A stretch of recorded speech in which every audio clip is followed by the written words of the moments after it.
بسم الله الرحمن الرحيم. الحمد لله نحمده ونستعينه ونستغفره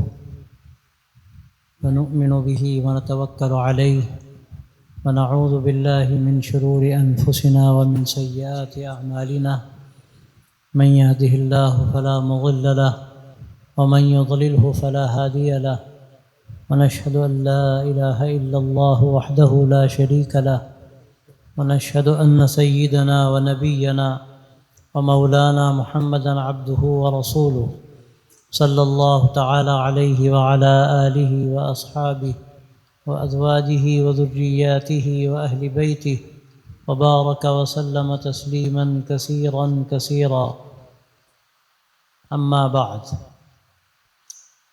عن معاوية بن قرة عن أبيه رضي الله عنه قال قال رسول الله صلى الله عليه وسلم: إذا فسد أهل الشام فلا خير فيكم، ولا يزال طائفة من أمتي منصورين لا يضرهم من خذلهم حتى تقوم الساعة. قال ابن المديني: هم أصحاب الحديث. رواه الترمذي وقال هذا حديث حسن صحيح. وعن ابن عباس رضي الله عنه أن رسول الله صلى الله عليه وسلم قال: إن الله تجاوز عن أمتي الخطأ والنسيان وما استكرهوا عليه. رواه ابن ماجه والبيهقي. وعن بهز بن حكيم عن أبيه عن جده رضي الله عنه أنه سمع رسول الله صلى الله عليه وسلم يقول في قوله تعالى: كنتم خير أمة أخرجت للناس، قال: أنتم تتمون 70 أمة، أنتم خيرها وأكرمها على الله تعالى. رواه الترمذي وابن ماجه والدارمي وقال الترمذي هذا حديث حسن. حضرات علماء کرام، عزیز طلبہ اور معزز سامعین، یہ ایک مبارک مجلس ہے جس میں متعدد ہمارے عزیز طلباء نے حفظ قرآن کو مکمل کیا، اور اس سے بڑھ کر کون سی سعادت ہو سکتی ہے؟ یہ اللہ کا کلام اس روح زمین پر سب سے زیادہ مقدس چیز ہے۔ اللہ کا کلام حقیقت میں اللہ کی صفت ہے جو لازوال ہے، اور اس سے بڑھ کر دنیا میں اللہ کی کوئی نعمت نہیں ہو سکتی، اور یہ حقیقت میں ہماری زندگی کے لیے ایک دستور ہے، اور اس میں وہ حقائق ہیں، وہ اصولی باتیں ہیں کہ اگر ان کی روشنی میں آدمی زندگی گزارے تو کبھی بھی وہ راہ حق سے ہٹ نہیں سکتا۔ لیکن قرآن مجید کا جو صحیح فہم ہے وہ حدیث سے مربوط ہے، اللہ کے نبی صلی اللہ علیہ وسلم کے کلام سے اور آپ کی سیرت طیبہ سے جڑا ہوا ہے۔ جو قرآن کو حدیث سے الگ کرتا ہے وہ اپنے لیے گمراہی کا سامان کرتا ہے۔ اگر کوئی یہ کہتا ہے کہ ہمارے لیے قرآن کافی ہے، ہمیں حدیث کی ضرورت نہیں ہے، تو وہ قرآن کے خلاف کرتا ہے، اس سے کہ قرآن مجید ہی میں یہ بات ہم سے کہی گئی، ایک جگہ نہیں درجنوں جگہ۔ وَإِن تُطِيعُوهُ تَهْتَدُوا، اگر تم نبی کے راستے پر چلو گے تو تمہیں راہ ہدایت ملے گی۔ تو معلوم یہ ہوا کہ قرآن مجید میں ہمارے سامنے جو اصول اور بنیادی باتیں بیان فرمائی گئی ہیں، یہ وہ باتیں ہیں کہ ہم اگر ان کو حدیث کی روشنی میں سمجھیں گے، اور جس طرح اللہ کے نبی صلی اللہ علیہ وسلم نے کی تشریح فرمائی ہے اپنے قول سے، اپنے مبارک عمل سے، اس کے مطابق قرآن مجید کو سمجھیں گے تو یہ ہمارے لیے راہ حق ہے۔ اور اگر اس سے ہٹ کر ہم اپنی رائے سے قرآن کی تشریح کریں گے، اپنی رائے سے دین کو سمجھنے کی کوشش کریں گے، تو ہم غلط راستے پر پڑ جائیں گے۔ اور یہ عجیب بات ہے کہ قرآن مجید میں یہاں تک اللہ نے فرمایا کہ وَمَن يَتَّبِعْ غَيْرَ سَبِيلِ الْمُؤْمِنِينَ نُوَلِّهِ مَا تَوَلَّى وَنُصْلِهِ جَهَنَّمَ وَسَاءَتْ مَصِيرًا، کہ جو ایمان والوں کے راستے سے ہٹ کر اور کسی راستے پر پڑے گا تو اللہ فرماتا ہے کہ نُوَلِّهِ مَا تَوَلَّى، وہ جو روح گردانی کر رہا ہے، ہم پیچھے سے ایک عورت کو دھکا دیں گے، چلا جائے جہاں جانا ہے، اور پھر اس کو ہم جہنم رسید کریں گے۔ یہ ایک اللہ نے ہم کو نظام دیا ہے۔ قرآن مجید ہمارے لیے اصول کی حیثیت رکھتا ہے، بنیاد ہے۔ حدیث اور سنت ہمارے لیے اس کی تشریح ہے، اور عملی طور پر حضرات صحابہ رضی اللہ عنہم نے اس کی جو تصویر ساری دنیا انسانیت کے سامنے رکھی ہے وہ قیامت تک کے لیے راہ نجات ہے۔ اس سے ہٹ کر اگر اپنی رائے کوئی دے گا تو وہ گمراہی کا راستہ اختیار کرے گا۔ مجھے خوشی ہے کہ یہاں الحمدللہ قرآن مجید کا حفظ بھی مکمل ہوا، اور یہ جو ایک منتخب ہے صحاح ستہ کا، یہ مشکات المصابیح غور کیجئے تو یہ صحاح ستہ کا ایک بہترین انتخاب، اور یہ انتخاب ہمارے مدارس اسلامیہ میں ہمیشہ سے داخل نصاب رہا ہے۔ یہ آپ نے الحمدللہ اس کی جو آخری 3 حدیثیں پڑھی ہیں اس میں بڑا پیغام ہے، اور آج کے اس دور میں سمجھتا ہوں جو حقائق اس میں بیان کیے گئے ہیں اس میں آدمی بہت کچھ سمجھ سکتا ہے۔ جو پہلی حدیث آپ صلی اللہ علیہ وسلم سے منقول ہے، آپ نے فرمایا اذا فسد اہل الشام فلا خیر فیکم، کہ اگر اہل شام میں بگاڑ پیدا ہو جائے تو پھر تمہارے لیے بڑے خطرے کی بات، پھر تم میں گویا خیر ختم سا ہونے لگے گا۔ ایسا نہیں ہے ختم ہو جائے گا، اسی کے آگے وضاحت ہے کہ ایک جماعت رہے گی حق پر جو منصور ہے، اللہ کی طرف سے مؤید ہے، اللہ کی طرف سے اس کی مدد ہوتی رہے گی قیامت تک، لیکن خیر اٹھنے لگے گا، حق ختم ہونے لگے گا جب شام میں بگاڑ پیدا ہو جائے۔ اور شام کیا ہے؟ یہ شام آج کے اس دور میں اگر آپ دیکھیے، اگر ہم اسرائیل کو شامل کر لیں تو 5 ملک ہیں اس میں۔ ایک زمانہ تھا کہ جب یہ ایک ملک تھا، اور یہی وہ شام ہے جس کے بارے میں اللہ تبارک و تعالیٰ نے بارکنا حولہ فرمایا ہے قرآن مجید میں، کہ ہم نے اس ارض فلسطین یا ارض مقدس جہاں مسجد اقصیٰ ہے، ہم نے اس کے آس پاس برکتیں رکھی ہیں۔ اس میں اس وقت 5 ملک ہیں، ایک تو فلسطین ہے، اور پھر اس کے بعد سیریا ہے جس کو آج سیریا کہتے ہیں، وہ اصل شام تھا، اور پھر شرق اردن ہے، اور لبنان ہے، اور یہ اگر آپ شامل کر لیجئے اسرائیل کو تو ہم مانتے نہیں، لیکن اگر آپ مان بھی لیجئے تو یہ 5 ملک ہیں جس کو شام کہا گیا۔ اس شام کے بارے میں یہ بات کہی جا رہی ہے کہ جب اگر خیر یہاں ختم ہو جائے گا تو یہ علامت ہے گویا کہ قیامت کو زیادہ دور نہیں۔ اور واقعہ یہ ہے کہ اس وقت جو ہمارے سامنے حالات ہیں اس کا آغاز تو بہت پہلے ہو چکا، جب یہودیوں نے فلسطین پر قبضہ کرنا شروع کیا، جس کو ہم ناجائز قبضہ کہہ سکتے ہیں۔ اور آخری بات ہے یہ، اس سے بڑھ کر کون سی بات ہوگی کہ وہ فلسطینی جنہوں نے بھولے پن میں ان کو زمینیں دے دیں، آج وہ ان کی زمینوں پر قبضہ کرنے کے بعد، اپنا ملک آباد کرنے کے بعد، انہی میزبانوں کو وہاں سے نکالنے کی تیاری میں ہے، اور وہ ہر طرح کی جائز اور ناجائز، اور میں جائز کیسے کہوں جبکہ ایسے حدود آخری درجے کے ظلم و ستم کے انہوں نے توڑ دیے، حدود کو پار کر گئے، جس کا تصور بھی شاید عالم انسانیت میں ممکن نہیں تھا۔ اور آج میں سمجھتا ہوں کہ اگر دنیا کا کوئی ملک ہوتا اور ان حدود تک پہنچتا تو دنیا چیخ اٹھتی، دنیا کا کوئی ملک شاید ایسا نہ بچتا جو احتجاج نہ کرتا اور اس کے خلاف عالم بغاوت بلند نہ کرتا۔ لیکن آج عجیب بات ہے، سب کچھ ہونے کے باوجود کچھ ملک ہیں جو صدائے احتجاج بلند کرتے ہیں، ورنہ افسوس ہے ہمارے ان عرب ملکوں پر، اور جن کو یہ کہا جاتا ہے کہ وہ مرکز اسلام ہے اور وہاں پر خادم الحرمین الشریفین کا وجود سمجھا جاتا ہے، لیکن واقعہ یہ ہے کہ انہوں نے جس طرح سرد مہری کا کیا، بلکہ اگر میں ایک قدم آگے بڑھ کر کہوں کہ جس طرح ظلم و ستم کی طرفداری کا انہوں نے علم اٹھایا ہے، اور اس کے علاوہ وہ مرکز اسلام جہاں سے ہمیں سب کچھ ملا، دین و ایمان ملا، ہم کو قرآن ملا، ہم کو شریعت ملی،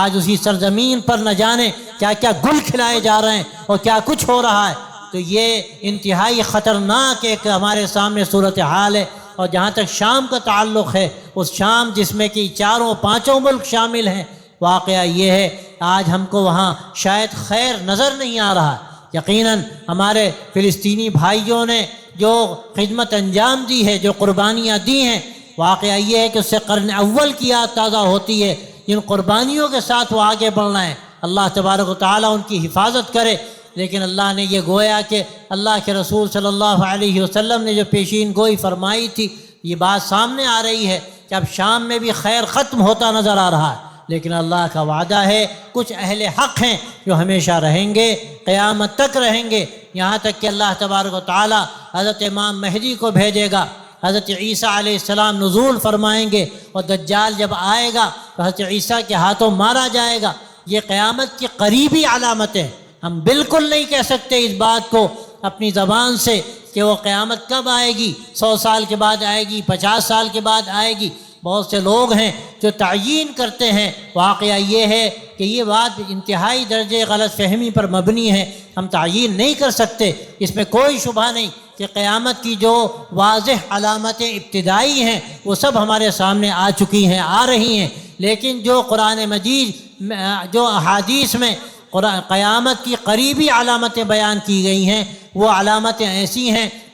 کہ وہ اپنے وقت پر آئیں گی۔ وہ کب آئیں گی ہم اس کو اپنی زبان سے ادا نہیں کر سکتے۔ ہو سکتا ہے اللہ کی طرف سے ابھی اسلام کا عروج مقدر ہو اور پھر دوبارہ زوال آئے، لیکن ہم نہ یہ کہہ سکتے ہیں اور نہ یہ کہہ سکتے ہیں کہ 150 سال میں قیامت آئے گی۔ باقی قیامت کی جو قریبی علامتیں ہیں وہ خود اتنی طویل مدت چاہتی ہیں کہ مدت آنے کے بعد بھی ایک طویل زمانہ گزرے گا۔ حضرت امام مہدی کا زمانہ، حضرت عیسیٰ کا زمانہ، جو اس دنیا کے آخر دور میں سب سے بڑھ کر امن و امان کا زمانہ ہوگا اور خوشحالی کا زمانہ ہوگا۔ اور روایتوں سے معلوم ہوتا ہے کہ زکوٰۃ دینے کے لیے لوگ تلاش کریں گے، کوئی اس کا اہل ملے تو کوئی اس کا اہل نظر نہیں آئے گا، اس قدر خوشحالی ہوگی۔ یہ سارے جو حقائق ہیں یہ ہمیں اس سے معلوم ہوتے ہیں۔ دوسری روایت میں اللہ تبارک و تعالی، اللہ کے رسول صلی اللہ علیہ وسلم نے فرمایا ان اللہ تجاوز عن امتی الخطأ والنسیان وما استکرہوا علیہ۔ اللہ نے اس امت کے لیے بڑا فضل کا معاملہ یہ کیا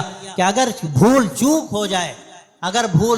جائے اللہ اس کو معاف کرتا ہے۔ جو غلطیاں ہوتی ہیں، جو گناہ ہوتے ہیں وہ دو طرح کے ہوتے ہیں۔ ایک گناہ وہ ہیں جس میں سرکشی کا دخل ہوتا ہے، ایک طرح کا طغیان ہوتا ہے۔ یہ انتہائی خطرناک گناہ ہے، اس میں آدمی گناہوں کی دلدل میں دھستا چلا جاتا ہے۔ اور کچھ گناہ وہ ہیں جو بھول چوک سے ہوتے ہیں، غلطی ہو جاتی ہے، آدمی کو ندامت ہوتی ہے، اپنے گناہوں پر اللہ کی بارگاہ میں وہ توبہ کرتا ہے، اللہ تعالیٰ ایسے گناہوں کو معاف فرماتے ہیں۔ اللہ تبارک و تعالیٰ اور جو چھوٹے موٹے گناہ ایسے ہو جاتے ہیں ان کو ایسے بھی معاف فرما دیتے ہیں، ان کو ہم صغائر کہتے ہیں، وہ نمازوں سے ہی معاف ہوتے ہیں۔ اور قرآن مجید میں آتا ہے کہ ان الحسنات یذہبن السیئات، کہ نیکیاں برائیوں کو دور کر دیتی ہیں، نیکیوں سے بھی وہ چھوٹے موٹے گناہ معاف ہو جاتے ہیں۔ لیکن واقعہ یہ ہے اللہ معاف کر دے تو بڑا گناہ بھی بڑا گناہ نہیں رہ جاتا، اور اگر اللہ پکڑ کرنے پر آ جائے تو سچی بات یہ ہے کہ چھوٹا گناہ بھی کیا گناہ ہے، وہ تو ایسا پھر سخت گناہ ہے کہ اس کے لیے اور کوئی لفظ استعمال نہیں کیا جا سکتا ہے سوائے اس کے، اس کو ہلاکت سے تعبیر کیا جائے۔ اللہ تعالی ہم سب کو معاف کرے اور ہمیں ایک پاکیزہ زندگی اللہ کی طرف سے نصیب ہو۔ اور آخری جو روایت ہے اس میں فرمایا کنتم خیر امت اخرجت للناس۔ آپ صلی اللہ علیہ وسلم نے اس آیت شریفہ کے بارے میں فرمایا کہ تمام لوگوں میں تم کو اللہ نے ایک بہتر امت بنایا، تمام انسانوں میں، تمام امتوں میں۔ اور پھر فرمایا فَأَنْتُمْ تُتِمُّونَ 70 امہ، تمہیں اللہ نے ایسا بنایا کہ 70 امتوں کا تم تکملہ ہو، 70 امتوں کا جو سلسلہ تھا اللہ نے تم پر اس کو مکمل کیا۔ اور واقعہ یہ ہے کہ 70 کا لفظ استعمال ہوا ہے یہاں پر، وہ تحدید کے لیے نہیں ہے بلکہ تکثیر کے لیے۔ نہ جانے کتنی امتیں گزر چکی، اللہ نے جس طرح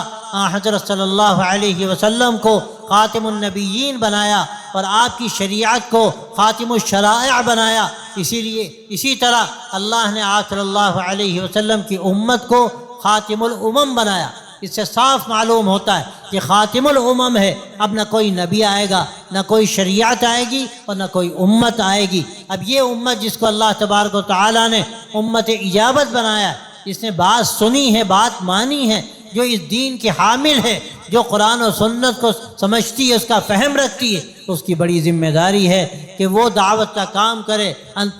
کنتم خیر امت اخرجت للناس، اس کے آگے اللہ فرماتا ہے تأمرون بالمعروف وتنہون عن المنکر وتؤمنون باللہ، تمہاری ذمہ داری ہے اس دنیا میں جو برائیاں پھیلیں، جو بگاڑ پھیلے، تم کوشش کرو کہ تم اچھائیوں کو عام کرو، اچھائیوں کی تلقین کرو، برائیوں کو دور کرنے کی کوشش کرو۔ وتؤمنون باللہ، اور ہمیشہ اپنے ایمان کا جائزہ لو، اپنے ایمان کو تازہ کرو۔ آدمی جب دعوت کا کام کرتا ہے، جب ہر طرح کے لوگوں سے ملاقاتیں کرتا ہے، اس کے دل پر زنگ آ جاتا ہے کہ اس وقت ضرورت ہوتی ہے تجدید ایمان کی، حضرت الیاس صاحب کاندھلوی رحمۃ اللہ علیہ، ان کو اللہ نے اس اخیر دور میں دعوت و اصلاح کے لیے قبول کیا اور ساری دنیا میں اللہ نے ان سے کام لیا، اور ان کے اس سلسلہ دعوت و تبلیغ کے ذریعے سے کروڑ لوگوں کو راستہ ملا۔ ان کے بارے میں نے سنا کہ جب وہ میوات میں گشت کرتے تھے تو کچھ عرصہ گزرنے کے بعد حضرت مولانا شاہ عبد القادر رائے پوری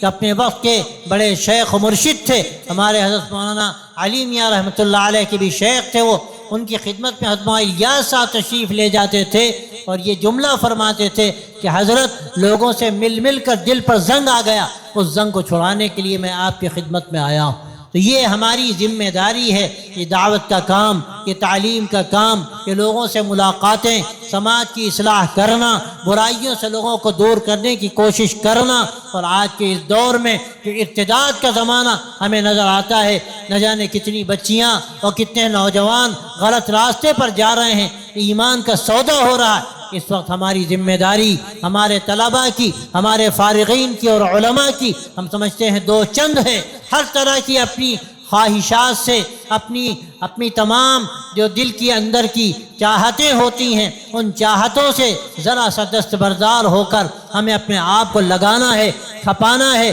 اور اللہ کے دین کے لیے اپنے آپ کو آگے بڑھانا ہے، تاکہ یہ جو ضرورت ہے، یہ ضرورت ہمارے علماء سے پوری ہو۔ حضرت مولانا علی میاں رحمۃ اللہ علیہ کا جملہ میں آپ کے حوالے کرتا ہوں۔ مولانا فرماتے تھے کہ اس ملک کو اسپین بنانے کا پورا نقشہ تیار ہے، اور یاد رکھیے اگر ہمارے علماء اس کے لیے نکل کھڑے نہ ہوئے اور انہوں نے کوششیں نہ کی تو دنیا کی کوئی طاقت اس ملک کو اسپین بنانے سے نہیں بچا سکتی۔ لیکن ہمارے لیے یہ روشنی کی کرن ہے، یہ امید کی کرن ہے۔ ہمارے علماء، اللہ کا شکر ہے، وہ میدان عمل میں ہیں، وہ مدارس قائم کرتے ہیں، مکاتب قائم کرتے ہیں، اسلامک اسکولز قائم کرتے ہیں، وہ دعوت کا کام کرتے ہیں، وہ تقریریں کرتے ہیں، وہ میدان میں جاتے ہیں، وہ پیام انسانیت کے مشن سے بھی جڑے ہوئے ہیں، تاکہ ہمارے یہ برادران وطن جن کو غلط فہمیوں کا شکار کیا جا رہا ہے، جن کو ذہن دماغ کو گویا کڑوا کیا جا رہا ہے، ہم اپنی ان کوششوں کے ذریعے سے ان کے دماغوں کو مطمئن کریں، ان کی غلط فہمیوں کو دور کریں، ہم اپنے اخلاق کی بلندی سے ان کے اندر وہ جذبہ پیدا کریں کہ وہ دین سے مانوس ہوں، اسلام کے بارے میں ان کی غلط فہمیاں دور ہوں، اسلام کے بارے میں ان کے اندر ایک شوق اور ایک تجسس پیدا ہو۔ میں آپ سے کیا عرض کروں، ایک ہمارے دوست امریکہ سے آئے تو انہوں نے بات سنائی اور مجھے خوشی ہوئی۔ وہ کہنے لگے الحمدللہ امریکہ میں مسلمانوں کے اخلاق کی بلندی مجھے بہت واضح طریقے پر نظر آئی، اور مثال ایک چھوٹی سی انہوں نے دی کہ مسجد میں دروازے لگے ہوتے ہیں جو خود بخود بند ہوتے ہیں۔ جب مسجد سے لوگ نکلتے ہیں، ایک آدمی نکلے گا تو دروازے کو روک کر کھڑا ہو جائے گا تاکہ دوسرے آدمی کو دروازہ نہ کھولنا پڑے۔ اب وہ جب نکلے گا، آگے والا چلا جائے گا تو وہ دروازہ پکڑ کے کھڑا ہو جائے گا کہ دوسرا جو آنے والا ہے اس کو دروازہ کھولنے کی زحمت نہ ہو۔ بہت چھوٹی سی بات، لیکن میں اس کا جو نتیجہ ہے وہ میں آپ کو بتانا چاہتا ہوں۔ کہنے لگے دو لوگ آئے اور آ کر انہوں نے مسجد میں، وہاں کا یہ رواج ہے، امام صاحب سے کہا کہ ہم شہادتین پڑھنا چاہتے ہیں۔ یہ شہادتین کے پڑھنے کا مطلب یہ ہوتا ہے کہ ہم اسلام لانا چاہتے ہیں۔ انہوں نے نماز کے بعد الحمدللہ ان کو کلمہ پڑھوایا۔ اس کے بعد انہوں نے ایک بات کہی، وہ عجیب غریب بات ہے، مجھے خوشی ہوئی۔ وہ کہنے لگا کہ ہم نے کوئی کتاب نہیں پڑھی، ہم نے بالکل مطالعہ نہیں کیا، ہم نے جو اسلام قبول کیا وہ آپ کے اخلاق کو دیکھ کر کیا۔ بڑی بات ہے، اور واقعہ یہ ہے کہ آج اسی کی ضرورت ہے، ہمیں اپنے اخلاق کی بلندی سے لوگوں کے دلوں تک پہنچنے کی کوشش کریں۔ یہ جب ہوگا جب سرکار دو عالم حضرت اللہ علیہ وسلم کا جو نظام زندگی ہے، آپ کا جو نظام اخلاق ہے، آپ نے جو ہمیں معاشرتی ایک پورا ایسا حسین گلدستہ دیا کہ اگر وہ ہم اپنے دل و دماغ میں سجا لیں اور اپنے عمل کو اس کے مطابق بنا لیں، ہم سمجھتے ہیں کہ شاید دنیا آج اس کی ضرورت مند اور محتاج ہے، اور اس کے ذریعے سے ہم بہت آگے جا سکتے ہیں۔ تو میں آپ سے یہ درخواست بھی کرنا چاہتا ہوں کہ علماء کا جو مقام ہے یا اداریاں ہیں وہ اپنی جگہ، لیکن خیر امت کا جو لقب ہے یہ صرف علماء کا نہیں ہے، یہ ایک فرد کا ہے۔ اللہ نے آپ سب کو خیر امت بنایا ہے، اور آپ سب پر یہ ذمہ داری ہے کہ ہم سماج کو بہتر بنانے کی کوشش کریں، اپنے عقائد کو مضبوط رکھیں، اللہ پر یقین مضبوط رکھیں۔ کہ اللہ کی قدرت میں سب کچھ ہے، وہ جو چاہے کرے اور اس کے اختیار سے دنیا میں سب کچھ ہوتا ہے،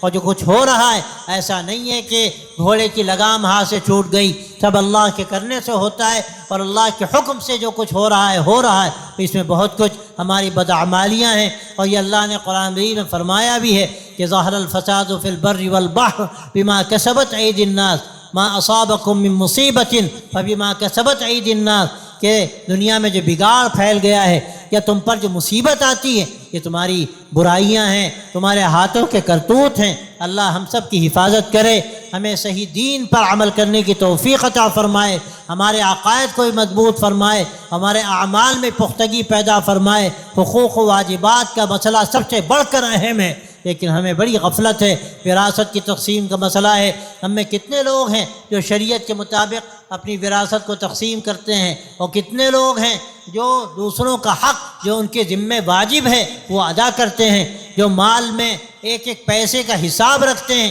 ایک ایک حبے کا حساب رکھتے ہیں کہ کسی کا حق ہمارے ذمہ نہ رہ جائے، اور یہ بڑی خطرناک بات ہے۔ اللہ اپنے حقوق معاف فرما سکتا ہے، لیکن بندوں کے حقوق اللہ معاف نہیں کرتا جب تک کہ وہ بندہ معاف نہ کر دے یا اس کا حق ادا نہ کر دیا جائے۔ اس لیے ہمیں اپنی زندگی کو بھی سوچنے کی ضرورت ہے کہ ہم سماج کو بہتر بنائیں، اور قرآن و حدیث کی روشنی میں اپنے کو ایک رخ دیں، اور آج کے دنیا کے حالات کو دیکھتے ہوئے ہم اپنے اندر ایک قوت عمل پیدا کریں، اور ہر طرح کی مایوسی سے ہٹ کر یہ سوچیں کہ اللہ نے خیر امت کا ہم کو لقب دیا، ایک بڑی ہم پر ذمہ داری ڈالی ہے، ہمیں میدان عمل میں آ کر قربانی کے ساتھ اللہ کے بندوں کو اللہ سے ملانا ہے اور ان کو صحیح راستہ بتانا ہے۔ اگر انشاءاللہ ہم نے یہ ارادے کیے تو ہمارے یہ مدرسے جو حقیقت میں دین کے قلعے ہیں، میں مبارکباد دیتا ہوں۔ اللہ تبارک و تعالیٰ نے ہمارے عزیز دوست مولانا جمال عارف صاحب کو توفیق دی، ماشاءاللہ اللہ نے بڑی قوت عمل ان کو دی ہے۔ اللہ تعالیٰ ان کے کاموں میں برکت دے اور ان کی حفاظت کرے کہ ماشاءاللہ کم مدت میں یہ جامعہ تیار ہوا۔ اللہ تعالیٰ اس نام پر یہ جامعہ جس کے نام پر معنون ہے، اللہ تعالیٰ ان کے نام کی برکت بھی دے اور ان کے نام کی شہرت و مقبولیت بھی دے، اور اس کے ذریعے سے عالم میں خیر کا کام ہو، فکر صحیح کے عام ہونے کا اور ہدایت کے پھیلنے کا کام ہو، اور یہاں کے فارغ ہونے والے عزیز طلباء اسی عزم کو لے کر جائیں ندوۃ العلماء، اور وہاں سے مزید اپنی علم و تحقیق کی پیاس بجھا کر اور نیا دعوت کا جذبہ اپنے اندر داخل کر کے میدان عمل میں آ کر اپنے علاقوں میں وہ ایک روشن چراغ بن کر رہیں کہ ان کی روشنی سے عالم میں روشنی پھیلے۔ آج سب سے بڑھ کر اسی کی ضرورت ہے، اور یہی پیغام ہے ہمارے ان مدارس کا، دین کے کاموں کا اور دینی تحریکات کا۔ اللہ تبارک و تعالیٰ آپ کے آنے کو قبول فرمائے اور ہم سب کے لیے اس کو خیر و برکت کا ذریعہ بنائے۔ میں آپ سب کو مبارکباد دیتا ہوں،